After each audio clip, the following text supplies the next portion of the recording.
di Merdeka Belajar ini nanti kita itu akan diarahkan kemana? Saya gini, satu siswa itu kita kan sementara ini dilihat dari pengetahuan mereka secara tulis, atau begitu, nilai mampunya mereka di matematika dan sebagainya, gitu kan? Itu kan secara tulis saja. Ya, sementara kalau saya lihat di Merdeka Belajar ini mengarahkan kepada praktek dari siswa itu sendiri, hasil karyanya mereka. Nah, itu nanti kita itu menilai mereka itu apakah masih ada juga ujian-ujian tes sumatif seperti itu, Bu? Ini Bapak Kepala Sekolah, saya benar-benar mau mengajukan harusnya bedah kurikulum. Nah, ya. Ya. Jadi gini Bapak Ibu, saya bingung nih belahnya dari mana. Ya, jadi gini.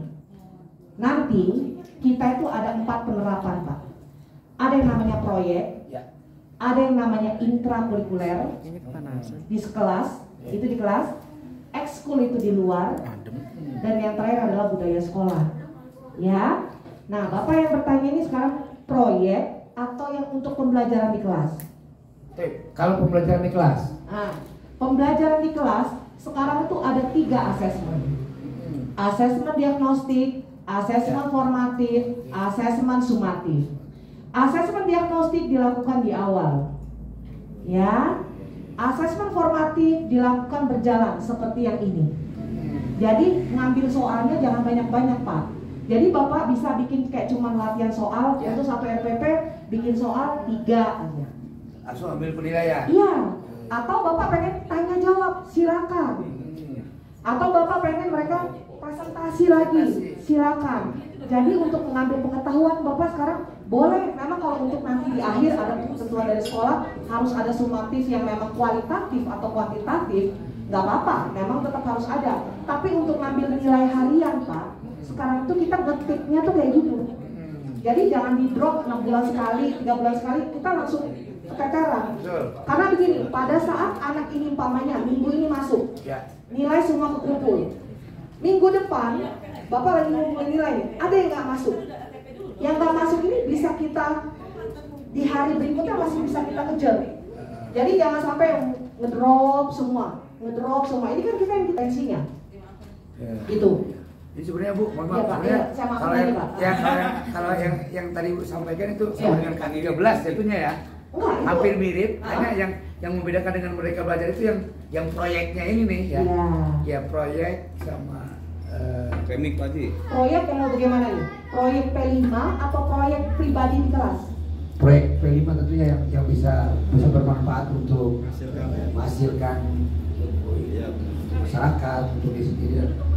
Seperti membuat sabun misalkan, membuat tempe yang Bapak suka sampaikan. Jadi sebenarnya intinya begini Bu, apakah nanti dari dinas pendidikan itu akan membuat sebuah format penilaian itu loh diseragamkan atau dikembalikan kepada sekolah? Ini kalau saya lihat itu kita sebagai guru nanti bingungnya dalam hal untuk menuliskan nilai kepada siswa ini bentuk angka atau nantinya bentuk ABC gitu. A kan apa namanya paling baik nilainya. Jadi apakah nanti dinas pendidikan ini akan memberikan sebuah rapot atau semacam ini Bu, kolom penilaian yang gitu loh. Jadi saya masih ngeraba-raba gitu. Terima kasih. Gak apa-apa Pak, gak usah ngeraba-raba. Sekarang saya jawab. Baik, untuk rapot sendiri, rapot itu ada dari Mendikbud. Nanti sudah ada contohnya. Guru-guru tinggal mengikuti. Untuk rapot model sendiri, proyek sendiri itu sudah ada. Dan sekarang Bapak Ibu, rapot itu tidak dipersulit dengan kata-kata yang panjang. Contohnya apa? Ya, contohnya model proyek P5 tadi, ya. Umpama namanya Dodo. Dodo itu bikin umpamanya yang pertama proyeknya sabun. Sabun. Ini sekarang sabun. Jadi gini, proyek yang dilaksanakan itu berdasarkan masalah yang kontekstual yang terjadi. Berarti bukan di pelajaran. Jadi iya, jadi gini loh Bapak Ibu. Di luar dari pelajaran gitu. Iya, kadang-kadang nggak sesuai dengan mata pelajaran juga. Itu kan proyek gini. Saya lurusin. Gini Bapak Ibu, gini ya. Untuk proyek itu nanti dari Mendikbud akan memberikan kepada kepala sekolah. Kepala sekolah akan membentuk tim fasilitasi proyek, yang dimana itu di situ biasanya wakapur atau seseorang yang dianggap kompetens untuk melaksanakan proyek. Baru nanti di bawah-bawahnya, ya. Kemudian setiap guru akan diambil 20-30% jam pelajaran untuk melaksanakan P5. Jadi satu proyek kemungkinan bisa 5 guru. Ya, jadi kalau satu proyek itu umpamanya Bapak Ibu mau bikin sabun, boleh. Kemudian kan itu kalau SMP minimal 3. Bikin kue Ibu. Ya, bazar. Itu kita harus hitungannya entrepreneur Pak. Jadi jangan cuma bikin kue tapi tidak hasil. Nah, iya. Jadi itu menghasilkan uang. Nah, oke. Ya, kalau kayak tarian pendidikan global. Ya, itu kan sesuai dengan sekarang namanya profil pelajar Pancasila. Saya kalau ngomongnya agak panjang-panjang nih Pak ya. Jadi Bapak Ibu biar ngikutin aja gitu ya. Karena memang yang saya omong ini pecah-pecahan dari kurikulum Merdeka. Harusnya dari awal tuh saya ngejelasin, cuman karena ini udah mentok di sini saya jelasin aja. Jadi nanti Bapak Ibu pada saat bikin proyek itu kemungkinan satu proyek itu bisa 5 guru, ya. Satu murid. Satu proyek. Iya, makanya proyek itu jangan proyek kecil. Karena itu melibatkan udah banyak orang Pak. Jadi makanya eventnya harus besar. Yaitu makanya mungkin di perayaan akhirnya bisa bikin pentas seni, bazar besar, undang orang luar, pemuka yang terkenal, praktisi yang terkenal untuk di situ. Untuk memberikan penilaian proyek. Enggak, penilaian proyek itu bukan dari mereka Pak. Mereka itu datang nanti memberikan masukan dulu. Jadi mereka tuh seperti gini. Ada nanti orang tua murid yang berhasil bikin daur ulang. Bapak Ibu undang ke sekolah. Dia kasih masukan gini, jadi role model.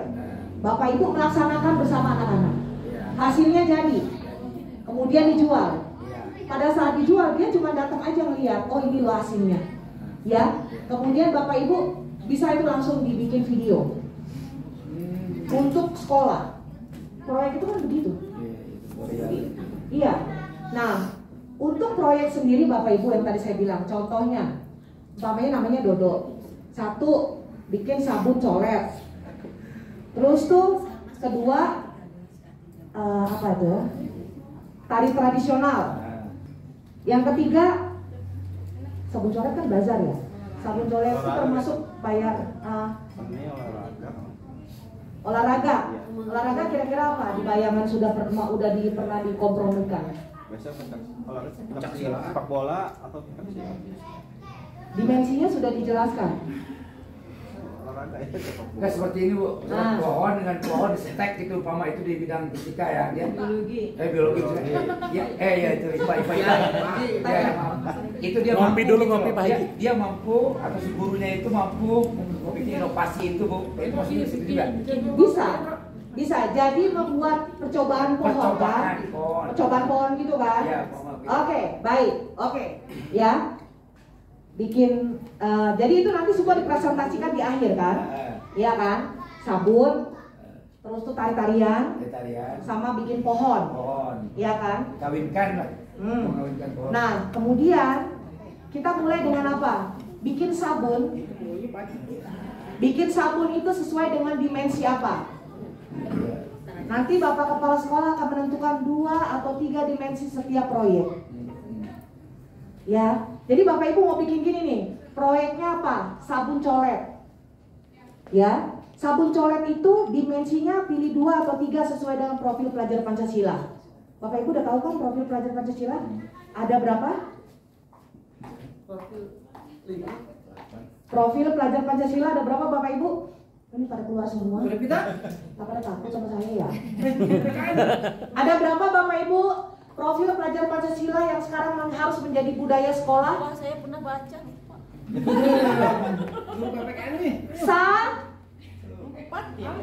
Berapa? Sesuai dengan banyaknya hari. Berapa itu? 6. 7. Ada 7 tema yang diberikan oleh ada 7 tema yang diberikan oleh Mendikbud dan ada 6 dimensi, 6 nggak ada kertas sih, nggak ada pena sih ya. 6 dimensi profil pelajar Pancasila. Ada yang tahu nggak profil pelajar Pancasila itu apa? Satu beriman, bertakwa kepada Tuhan Yang Maha Esa. Yang kedua, mandiri. Ketiga, kebinekaan global. berkebinekaan global. 4, bergotong royong. 5, berkebinekaan global. Sudah tadi 4. Sudah ya? Apa lagi yang belum? Kreatif. Terus satu lagi? Udah. Bernalar kritis. Pada saat menentukan tema, Bapak Kepala Sekolah memilih 2 atau 3 dimensi tadi yang akan dilaksanakan. Jadi contohnya, dodok, sabun, colet, dimensinya apa? Bergotong royong, bernalar kritis, kemudian mandiri. Raportnya cuma begitu doang Bapak Ibu. Jadi bukan ngejelasin dodok pertama-tama mengadon ini, itu, bukan. Jadi raport pun dibikin simple. Jadi raport nanti untuk raport kurikulum merdeka dari Mendikbud ada. Jadi Bapak Ibu bisa lihat nanti bisa sudah mulai dibuka-buka dari sekarang, nanti sudah bisa dilihat. Ya, kalau kami sekolah itu punya raport sendiri juga versi kami. Karena kami sekolah punya standar sendiri juga. Ya. Jadi kami juga dari Mendikbud juga ikut, raport sendiri juga ikut, raport untuk ke pengembangan karakter juga ada sendiri. Jadi kalau kami raport punya sendiri Bapak Ibu. Ya karena kami punya standar. Kita kan sekolah swasta punya standar kan, nggak mungkin sama kan. Pasti ada nilai lebihnya. Udah kelamaan ini. Pelan jam 12 nih Pak. Oke. Nah yang ketiga, udah ya Pak. Kira-kira clear Pak ya. Nanti bisa lihat dari Mendikbud ya Pak, bisa download ya. Ada bayangan Bu. Sudah ada bayangan? Oke, siap. Nah, sekarang Bapak Ibu, keterampilan juga harus dilihat oleh kita. Kadang-kadang kita melihat anak-anak kita tidak mampu di pengetahuan, tapi dia bagus sekali di keterampilan. Ya, ini harus kita nilai Bapak Ibu. Kita harus fair. Kurikulum Merdeka menilai secara holistik, bukan hanya akademis tapi non akademisnya juga. Jadi ini termasuk penilaian Bapak Ibu. Makanya kami masukkan di RPP. Seperti itu. Ya. Oke, kalau sampai sini Bapak Ibu kira-kira sudah oke? Sudah bisa? Kalau untuk tiga ini untuk penilaian gini Bapak Ibu ya. Masing-masing sekolah punya standar ketercapaian, ya. Jadi kalau ini dan ini dari sekolah masing-masing. Kalau kami di Jarcitanya, bahkan ada nilai sikap apa yang harus memang dinilai oleh sekolah tersebut. Ya, jadi kalau itu nanti disesuaikan saja yang mana pas dengan sekolah Bapak Ibu. Ya, oke lanjutnya. Ini dia ragam metode pembelajaran ada 6. Nah, ini dia Bapak Ibu yang nanti Bapak Ibu akan bisa dijadikan inovasi Bapak Ibu pada saat pembelajaran. Oke, baik. Yang pertama, literasi. Mbak, lanjut Mbak. Udah ngantuk Mbak? Kurang ngopi. Mau ngopi Mbak? Ngopi dulu Mbak. Mau dibawain nggak Mbak? Iya Pak. Saya dari tadi nggak ditawarin Pak. Mulai cari perkara ya. Baik. Ini kecakapan literasi Bapak Ibu yang sekarang memang lagi kita harus kembangkan di anak kita, literasi numerasi. Kecakapan literasi itu pada saat anak kita menemukan sesuatu, ya, dia bisa memaknainya dan kemudian dia bisa menyelesaikannya dengan cara dia yang baik dan efisien. Ya, bagaimana dia tidak mudah sekali mempercayai berita-berita hoax, atau kalau dia pengen cari lebih tahu, dia akan mencari info yang lebih dipercaya seperti itu. Ya, ini yang disebut dengan kemampuan literasi anak. Ya, bagaimana supaya anak mampu literasi? Kira-kira Bapak Ibu udah tahu belum? Supaya anak saya suka literasi gimana?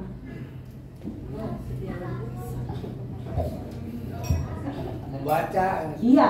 Ya membaca males kan? Baca, iya. Kenapa malas tuh Pak? Tidak dibiasakan. Cerita aja. Iya, cerita dongeng. Dibuat dongeng itu terlalu Oke. banyak. Jadi membacanya pusing. Pusing. Kira-kira Bapak Ibu pernah kasih solusi nggak di kelas gitu? Tadi dongeng itu.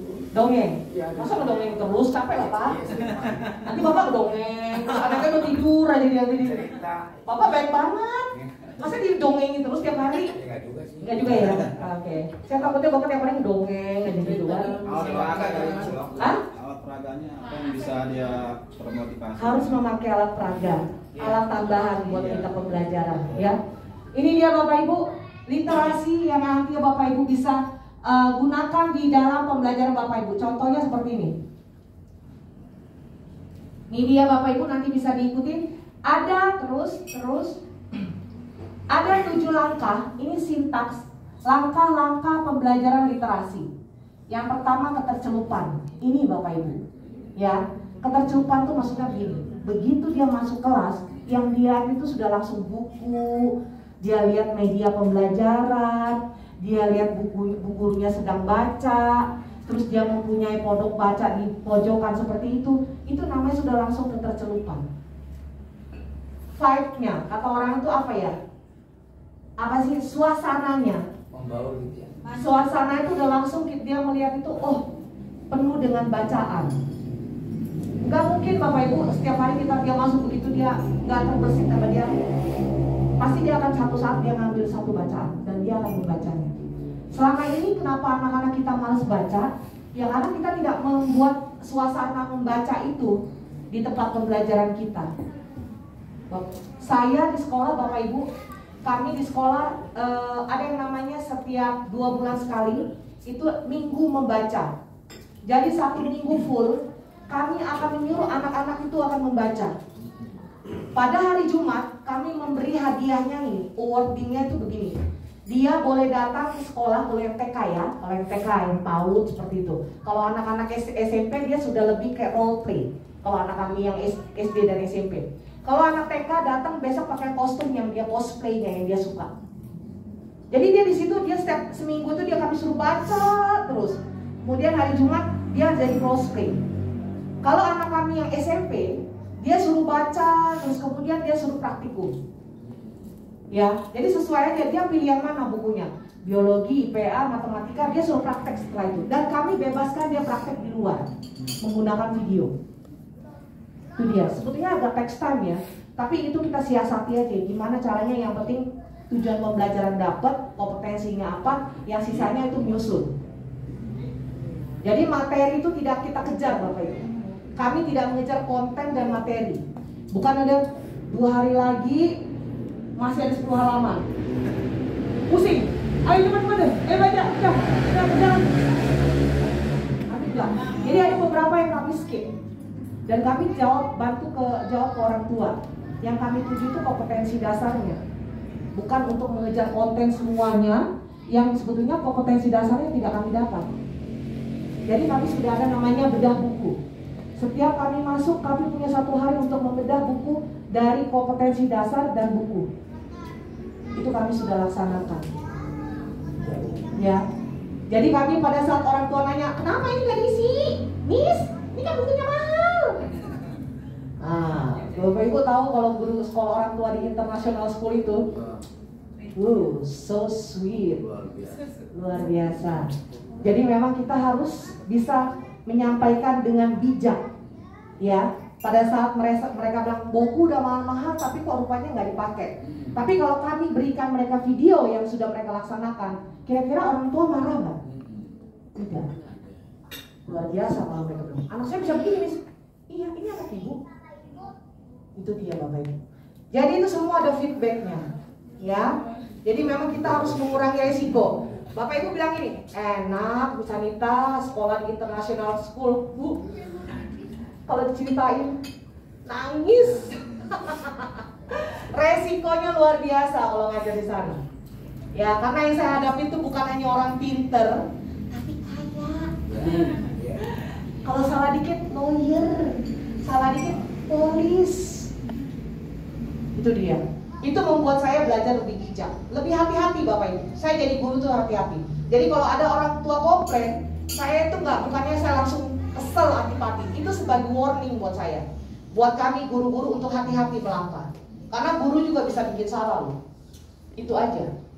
Ya, makanya kalau bilang, oh misalnya kita mau enak mau sekolahnya di internasional, gajinya gede gini, Bu, aduh, udah deh kalau ceritain mah 7 malam kita bisa nangis bareng Bapak Ibu. Ya, iya. Nah, setelah itu Bapak Ibu, ya tadi saya bilang ketercelupan.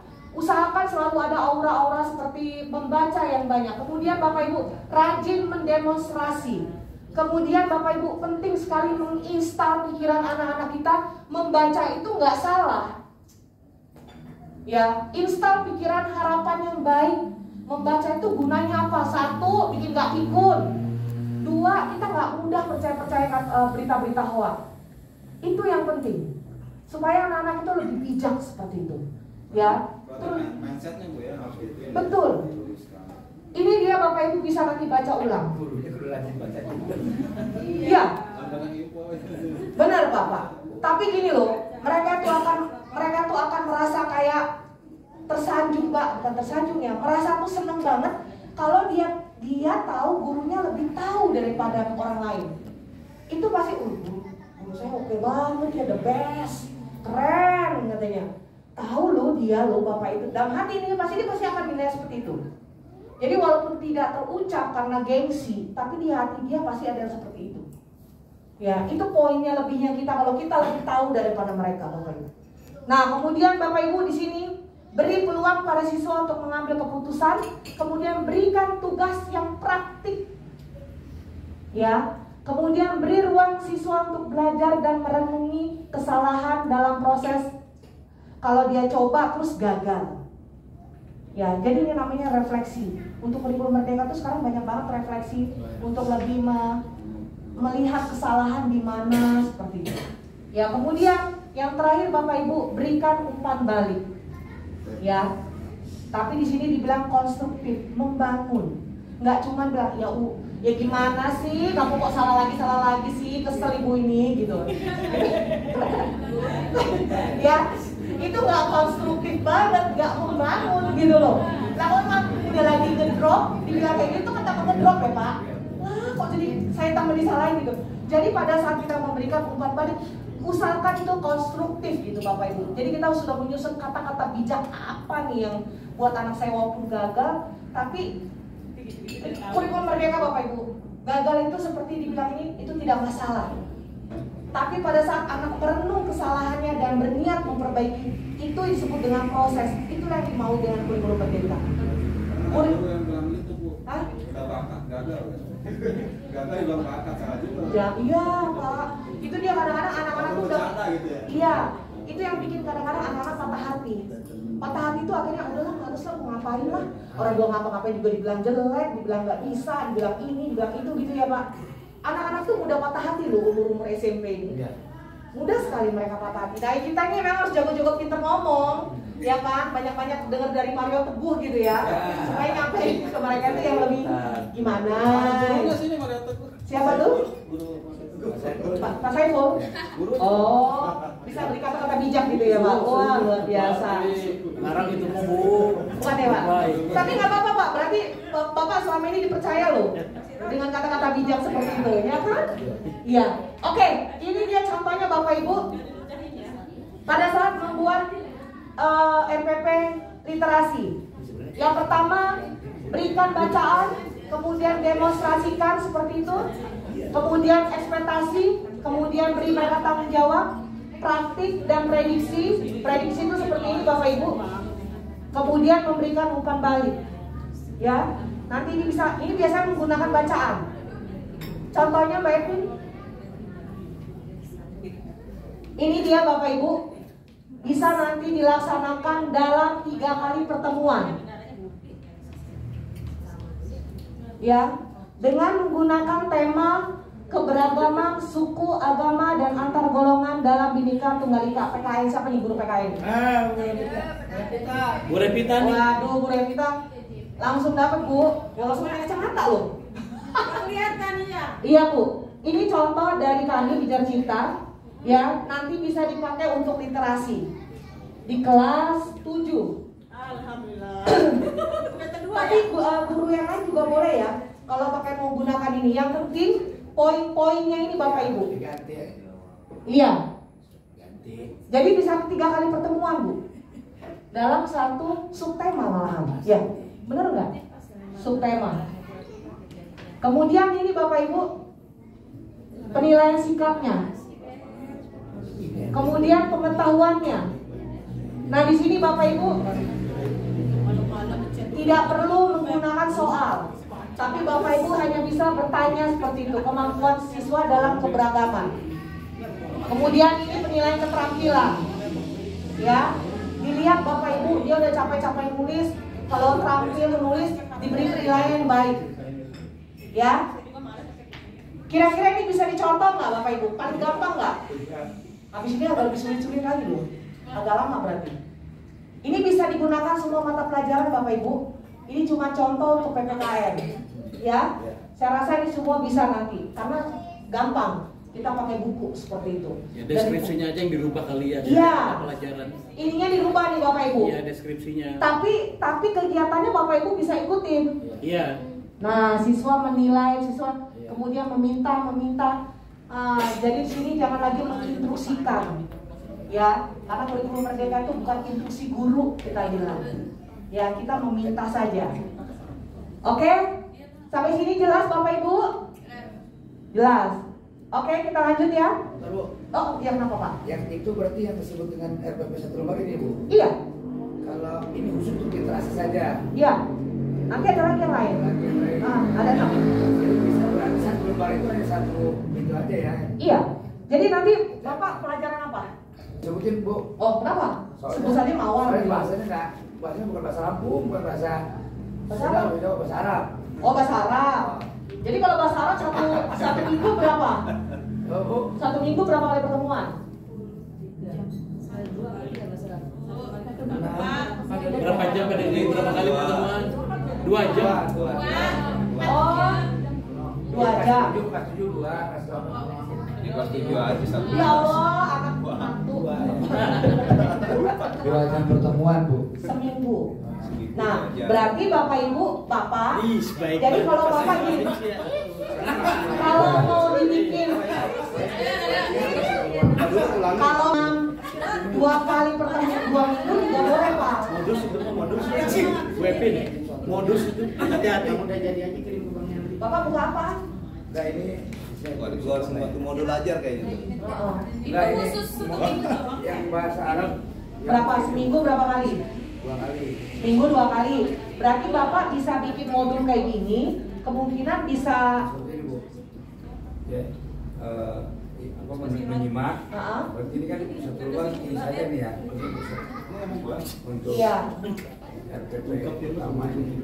Itu bisa. Nah, ini berarti Pak, tapi nggak bisa semuanya tercover. Ya, Itu kan ada 7. ditambahin lagi ke sini disamain gitu. Iya, nanti disesuaikan saja ya Pak ya. Iya. Iya. Iya. Sesuaikan aja deskripsi. Sesuaikan saja. Yang penting deskripsinya sama. Iya. Biar nggak pusing gitu Pak. Ya. Contoh contoh Bu. Iya, contoh. Iya, nanti bisa dilihat lagi. Kan ada nanti hands out dikasih, jadi bisa di Bapak kira-kiranya pakai bacaan yang mana bisa dipakai untuk yang ini pelajarannya. Oke, lanjutnya. Mbak. Oke, numerasi. Nah, ini dia. Sudah pernah belajar numerasi? Ini belum belajar numerasi, disuruh bikin RPP numerasi, ya. Gak apa-apa, nanti kan belajar AKM numerasi dan literasi ya Pak. Nanti kita belajar sekarang RPP-nya dulu, oke? Nah, numerasi itu Bapak Ibu, ini menyelesaikan masalah yang ada, ya. Masalah yang ada dengan anak-anak kita, ya. Jadi ini masalah yang timbul keseharian. Dan kemudian pada saat hasilnya anak-anak bisa memutuskan sendiri. Bapak Ibu, ini saya tekankan lagi ke Bapak Ibu. Kurikulum Merdeka itu bukan guru yang memutuskan jawabannya. Jadi pada setiap ada masalah, ya, mereka yang akan membantu memecahkan masalah tersebut. Dan guru hanya memfasilitasi. Artinya memperbaiki kalau itu kurang atau salah. Bukan guru yang memberi jawaban yang benar. Kurikulum Merdeka. Jadi nggak lagi-lagi gini, diskusi ya, terus ini jawab, ini jawab. Guru yang benar itu jawabannya adalah merdeka itu ini, bukan. Nggak seperti itu lagi. Jadi guru hanya memberi instruksi. Coba kamu cari tahu apa sih arti merdeka. Bukan ya anak-anak.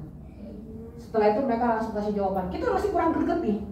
Kayaknya nggak benar-benar jawabannya nggak benar-benar. Kita mulai ada dikit ngarahin sampai jawaban itu benar.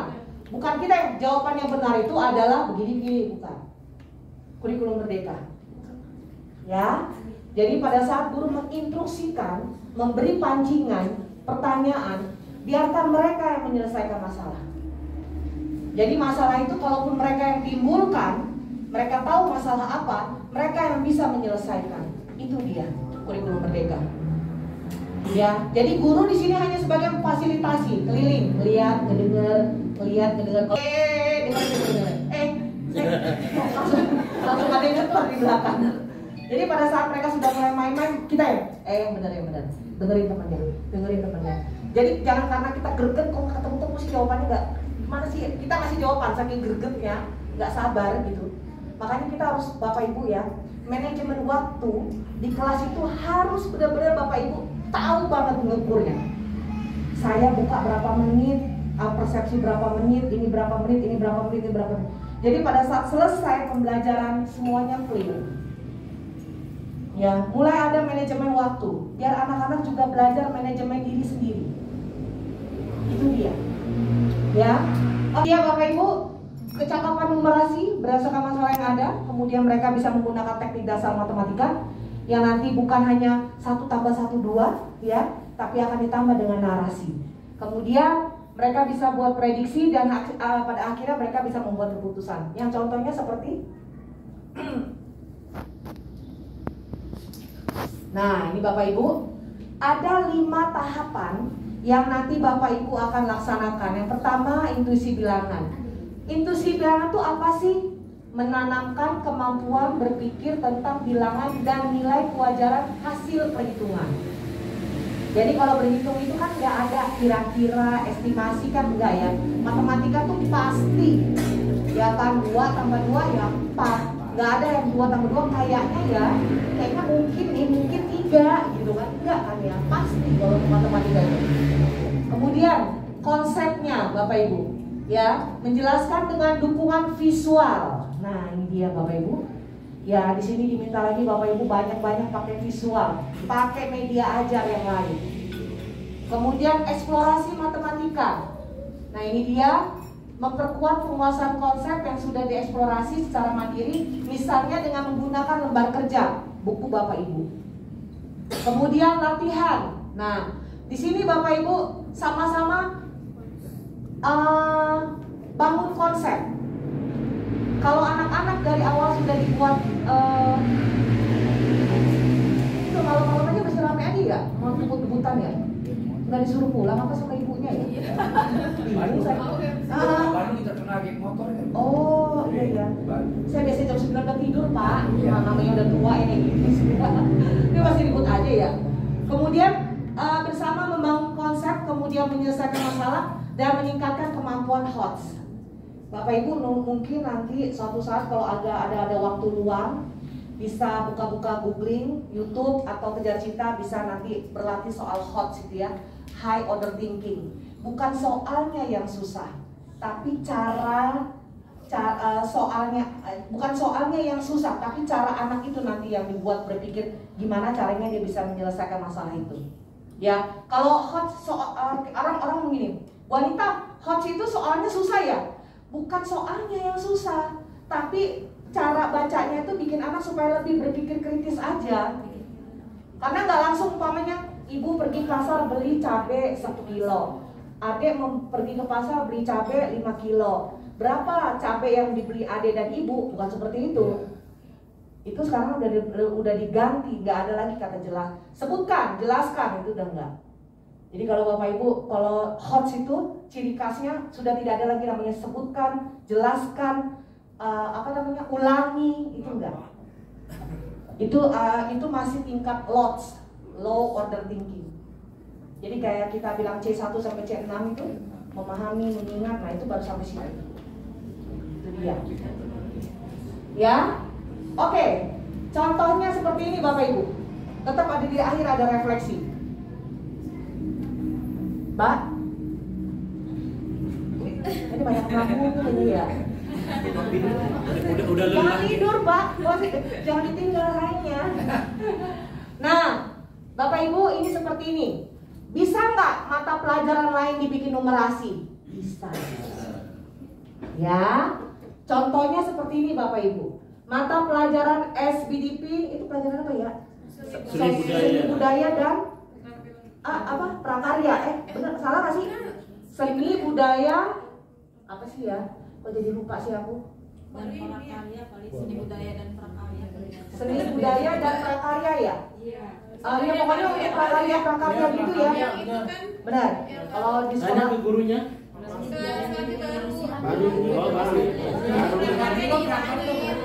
prakarya dihilangin sekarang, cuma seni budaya aja. Karena prakarya sendiri ya. Iya, Kemarin prakarya kewirausahaan. Oh, sekarang Nggak ada. nggak ada. Oh, Itu jadi mungkin disatuin itu. oh seni budaya. Kalau kami tetap pakai namanya seni budaya, iya art and craft aja gitu. Ngomongnya art and craft. SPK ya. Nah, contohnya nih, dari mana bisa seni budaya dibikin untuk jadi numerasi. Nanti yang dilihat Bapak Ibu bukan cara mengukur-ngukurnya, tapi geometrinya, bentuknya. Sama kayak pelajaran sejarah. Gimana pelajaran sejarah dibuat numerasi? Kan nanti bisa ketemu yang namanya kapal. Nanti kita bisa ketemu dengan rumah adat. Seperti itu. Itu bisa dijadikan untuk numerasi. Karena bentuk dari rumah adat sendiri nanti kita bisa bikin jadi geometri. Bentuknya. Ya, nanti banyak lagi. Untuk AKM itu, untuk ini Bapak Ibu soal nanti ada pelatihannya sendiri ya. Jadi ini saya cuma ngasih tahu RPP-nya aja. Kalau bagaimana cara buat soalnya nanti kita ada waktu pelatihan yang lebih dalam lagi untuk buat soal itu. Oke, kalau PJOK materinya kebugaran. Nanti numerasinya di sini menghitung tes kebugaran jasmani. Bisa. Iya. Banyak Pak kalau PJOK kan. Ukur lapangan, air, isi kolam volume, itu bisa. Banyak kalau PJOK. IPA, suhu dan color, menghitung perubahan suhu. IPS, benua-benua di Indonesia. Contohnya di sini menyajikan data yang diperlukan dalam bentuk tabel dan diagram. Jadi Bapak Ibu kayak seperti PKN, IPS itu sosial ya. Fisika. Nah, itu bisa kita tampilin dengan grafik seperti ini. Jadi dia kayak sekarang nih, kayak kemarin corona yang untuk tingkat tinggi banyaknya di bulan berapa, kayak diagramnya itu apa sih namanya? Apa sih kita ngomongnya? Tabel itu. Iya, itu bisa dibuat dengan itu udah termasuk numerasi Bapak Ibu. Padahal kalau dibikin-bikin kan kita baca ya udah info aja gitu ya. Itu padahal kalau dibikin soal itu numerasi. Padahal itu kalau dibikin dari mana matematikanya ya. Jangan dilihat dari matematikanya gitu, karena numerasi itu bukan hanya matematika. Itu dia. Oke, lanjutnya. Aduh, masih banyak nih. Gimana dong? Besok aja.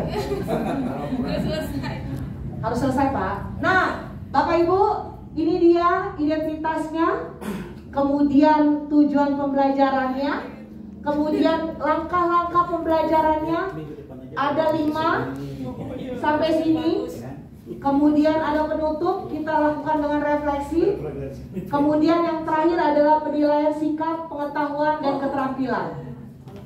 Ya, seperti ini Bapak Ibu, langkahnya ada 5. Jadi nanti kalau mata pelajaran lain pengen coba, silakan menggunakan langkah yang sudah saya berikan tadi. Nanti Bapak Ibu bisa lihat nih, gimana sih ngomongnya, tektokannya itu apa ya? Saya mesti ngapain dulu itu? Nah, ini ada di sini.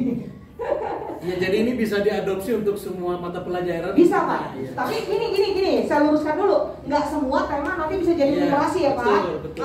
Nanti Bapak pilih-pilih saja. Iya. Oh kayaknya ini bagus nih kalau Bapak nanti. Bapak pelajarin apa Pak? Saya sebetulnya tidak Jangan mengajar ya, saya BK. Oh BK. Iya. Bapak nih nanti diperlukan banget nih untuk pre-assessment, untuk asesmen sebelum masuk Pak. Harus Iya. ada tuh Pak. Ya, guru yang terlambat saya ajak ngobrol di ruangan, ya ngobrol aja. Oh ngobrol aja ya. Enggak Pak, untuk ini Pak. Terutama guru yang masih muda-muda. Untuk asesmen diagnostik di awal Pak, Ya. itu perlu bikin Iya, bimbingan konseling. Itu untuk asesmen di awal. betul. Iya, Termasuk tadi diagnostik itu, diagnostik itu. iya. Itu latar belakang keluarga, motivasi, minat, Pak. Terus kemudian sama apa ya? Kalau bimbingan konseling itu Pak yang nanti harus dibuat Iya. asesmen. Ya, termasuk juga tes penempatan pun harus di awal itu. Betul. Posisi duduk. Betul. Cuman kita memang belum bisa laksanakan secara optimal gitu. Betul, pelan-pelan aja Pak. Betul. Apalagi kan kemarin pandemi selama 3 tahun kan kita Benar. anak lebih banyak sering belajar daring kan. Benar Pak. Tapi konsep itu memang sudah kita terapkan di sekolah kita. Bagus. Iya, berarti nanti tinggal dilanjutkan aja ya Pak. Oh iya, betul. Siap. Siap. Siap, laksanakan. Baik, Bapak Ibu, setelah lihat langkah mau kemana Pak? Mau kemana? Oh, ya jelas soalnya. Oh, ini dulu. Saya butuh kejelasan Pak orangnya. Berarti Belum jelas. belum ABCD. Belum ABCD. Oh, iya. Belum ABCD. Oh, Bapak boleh juga nih. TP-nya udah oke juga nih berarti ya. Tujuan pembelajaran udah oke. Baik, Bapak Ibu, untuk nanti langkah-langkahnya bisa dibaca lagi, sesuaikan dengan temanya yang mana yang kira-kira Bapak Ibu bisa pakai ya. Ya. Jadi kalau tapi gini, jangan memaksakan Bapak Ibu. Jangan dipaksakan numerasi, padahal itu nggak bisa numerasi. Ya, nanti sesuaikan saja dengan materinya. Oke, lanjut. Nah, ini dia. Pak, bantu Pak. Gimana Bu? Bisa baca? Baca Pak. Pertanyaan diskusi 3. Ya. Apakah guru non matematika harus menguasai domain numerasi, bilangan, geometri, dan pengukuran, aljabar, data, dan ketidakpastian untuk melaksanakan pembelajaran numerasi dalam kelasnya? Iya atau tidak? Iya. Kira-kira jawabannya yang mana Pak? Oh, saya suruh jawab. Enggak, itu kan diskusi kan. Kelamaan Pak, kalau diskusi nanti kita pulangnya makin malam. Kenapa Jawab tuh? aja. Iya. Hah? Iya. Jangan kaget begitu. Apakah guru non matematika harus menguasai domain numerasi supaya dia bisa Oh, bikin tidak, numerasi? tidak. Tidak. Tidak. Berarti kok jangan buru-buru langsung taruh aja. Jadi Tidak. memang nggak guru bahasa Indonesia pun bisa Nggak. bikin numerasi ya Iya, Pak? tapi nggak harus tahu rumus kan gitu, nggak harus seperti rumus geometri Iya. dan sebagainya gitu. Itu nanti di pelajaran matematika memang Matematika harus tahu harus. paham. Ini cuma untuk numerasinya aja ya Pak. Numerasi, ya. Iya. Jadi seperti misalkan kalau pendidikan agama Islam nih, ya, contohnya seperti mau dikaitkan dengan numerasi, contohnya nih, Ya. ketika sholat jenazah umpama. Ini benar nggak saya ngomongnya? Iya enggak, Bapak apa dulu nih? Bapak kasih clue dulu sama saya, baru Iya. saya bisa diagnosa. Sholat jenazah ini ketika disampaikan dalam bentuk numerasi itu bisa tidak kan? Saya sebagai guru PAI kan, misalkan saya mau membuat bahwa sholat jenazah ini 4 takbir, ya kan? Dengan Empat takbir berarti bentuknya jumlah orangnya. Jadi haruskah jumlah jamaah itu melebihi dari apa? Gimana ya? Jumlah jamaah sholat jenazah itu apakah dibatasi atau tidak? Dengan ketika dibatasi dengan jumlah sekian itu jenazahnya nggak diterima apa enggak?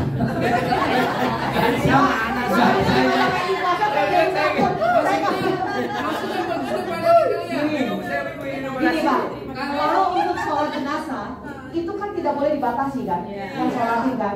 Nah, untuk numerasi sendiri itu kan harus harus ada nilai kepastian. Nah ini. Kalau ketidakpastian seperti itu berarti dia tidak masuk numerasi. Nah, kecuali gini, Bapak dalam bentuk puasa, ya.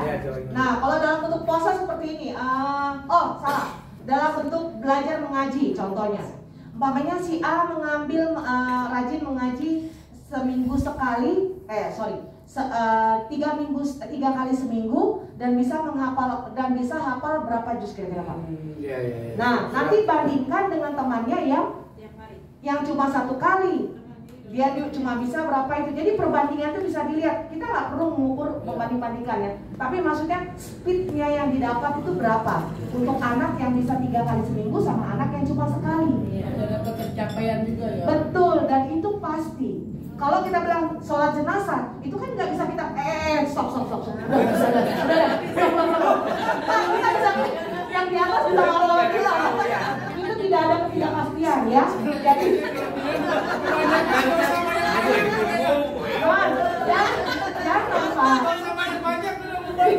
ya kan?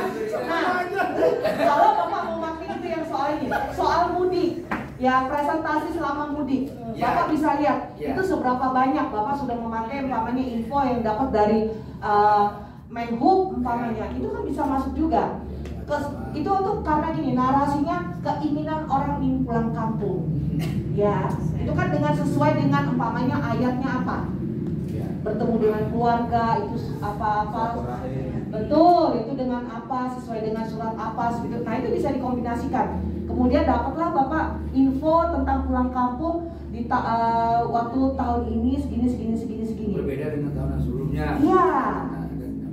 Itu Bapak Ibu, Bapak bisa nih betul. Itu nanti bisa jadi masuk ayatnya, masuk juga numerasinya.